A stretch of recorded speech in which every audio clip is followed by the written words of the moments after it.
trigger happy and I give less than a fuck. Love me or hate me, I'ma show enough, rip shit up. It's Mr. Nothing, nice on a mic stand. Mic in the left and the zest in my right hand. I took a puff, had enough now, hold up. If that was Indo, niggas getting rolled up. What's going on, folks? This is Acid Roots. I'm going to review the latest project by Missy Elliott. This is Iconology. It's an EP that came out back in the summer of 2019, and like I said, this is her most recent appearance that she has had. She's been kind of working on this project back and forth since about 2005 or 2008. Originally, she was going to put out like an album in 2008. I forget what it was called. It's going to be called like Block Party. I talked about this in like her Step Up 2 soundtrack review that I did. And really, I found out, I saw on YouTube and stuff and on here in Wikipedia that she was diagnosed with Graves' disease, which really sucks, and it really contributed to why she kind of retreated from the public eye and made drastically different appearances from how she was as far, throughout like the late 90s and up to the late 2000s.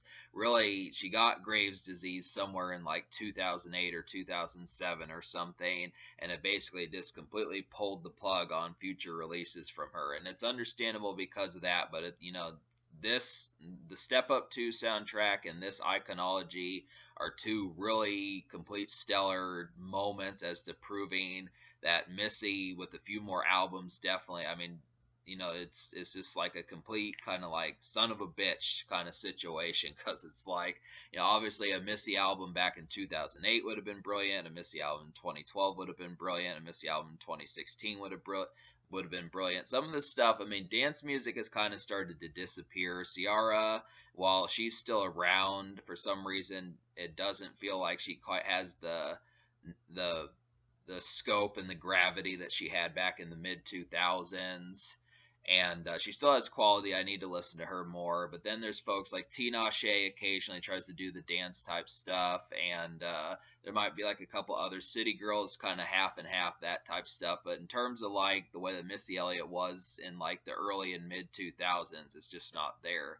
And Missy missed some of the trends. Like, she missed like the swag rap era of like 2008 to 2012. She missed the Spotify era and the streaming era of like 2014 to 2018, and now she's kind of missing like the trap influenced and kind of surreal, kind of emphatic trap movement of like 2019 forward.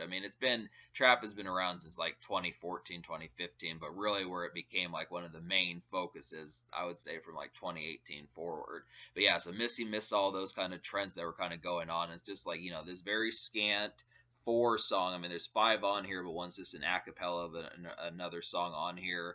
Just 4 short songs to make up for taking off 15 years. It's just like, what the hell, That's kind of the situation. You look after it, and luckily the songs that are on here really showcase that. Like I said, this is more of just like a teaser, or this is more of just like something that's just like, hey, shit happens, but at least I still like doing music and can still do it well, and that type of stuff. So it's at least something to say Missy Elliott hasn't fallen off 14 years later, and she does have like some solid type music to kind of do, and that's evident. So we'll go ahead and talk about that within the single. So the first single was Throw It Back. Really felt like a warped kind of song. I wasn't expecting kind of like the ritzy and kind of sci-fi almost production, just how it sounded like it.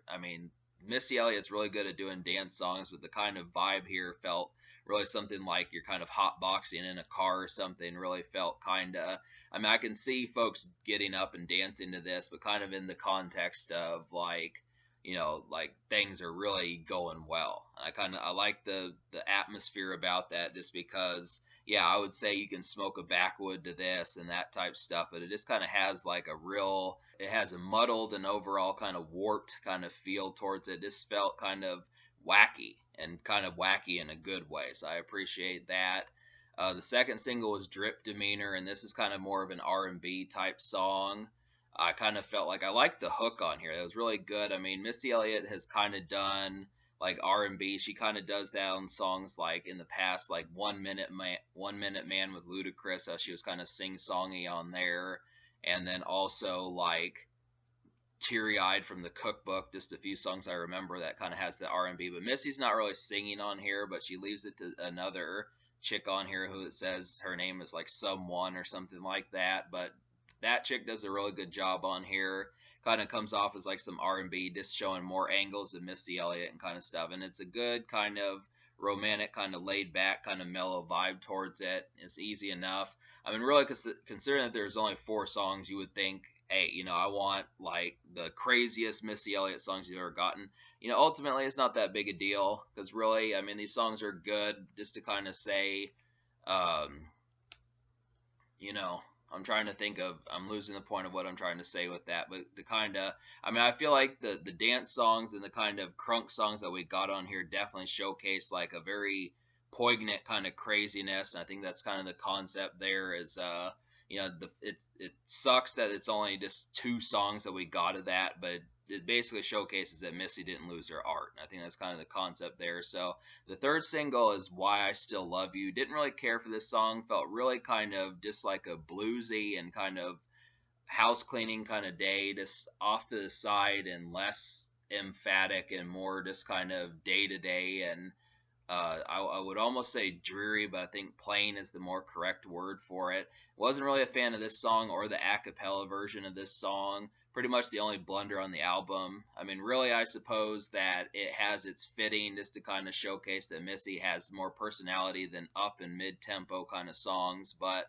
I don't know. I mean, I've said before that I feel like the songs that not necessarily are social, but this more where you're kind of questioning like what kind of goes along with some of these where they don't really have like some sort of purpose with that. It's just I mean, I think Missy can pull off kind of the more romantic and kind of like relationship type songs, but in terms of just like, it just feels like some of the more mellow moments kind of need more work. And I think that's kind of the concept is it's kind of, like I can see her as kind of like a female Tupac, kind of like how I feel like with Mariah Carey and stuff, but just kind of something, I don't know, just to kind of say female Tupac, but just kind of in the sense of wondering about what would go on with some of the more mellow moments and, realizing that Missy has always been a party starter and getting her in different vibes. I've talked about this before, but it's the same thing here.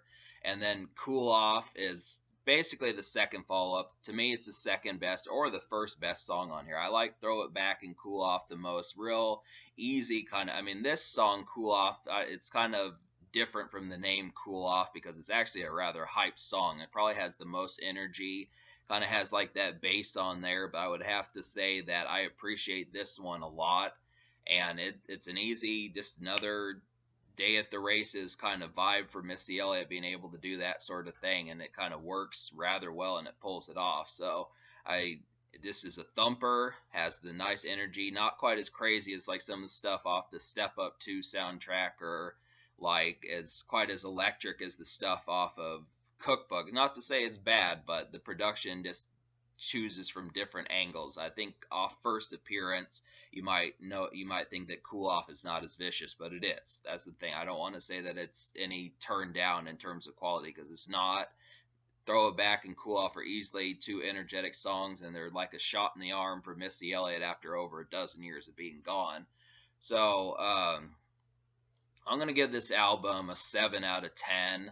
I basically, like I said, I like 3 out of 5 of the songs on here. Every song but Why I Still Love You and Why I Still Love You a cappella. But apart from that, I mean, really, I would have liked just like another 5th song as opposed to the a cappella version.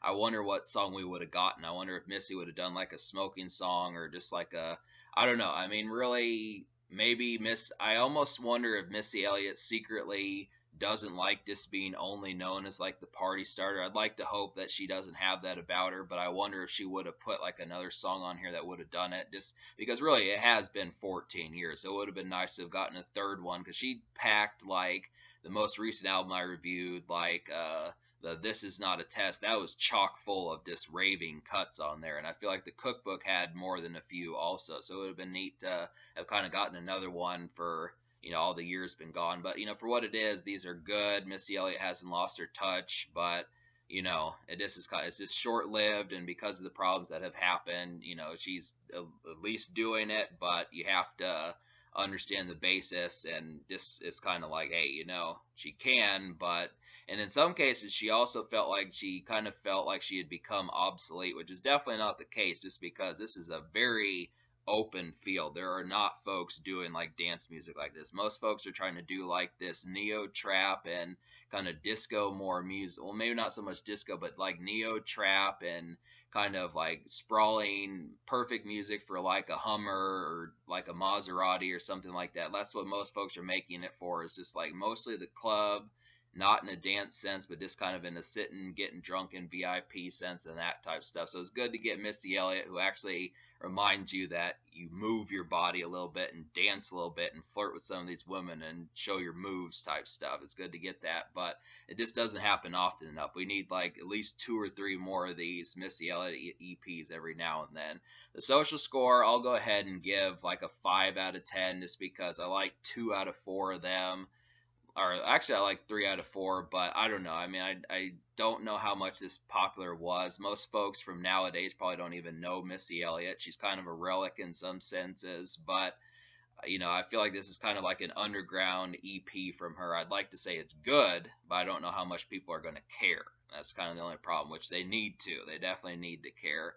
But yeah, in terms of the future, like this came out in August of 2019, so it's been a little while. It's been almost 3 years since Missy Elliott's done anything, and I kind of question if she will continue to. It'd be brilliant if she did, but if we could even get like these little rage pack and kind of loud pack kind of releases from her every now and then with like a handful of cuts just to see what she's up to and have quality, and she continues to do it, that'd be really good. So definitely recommended.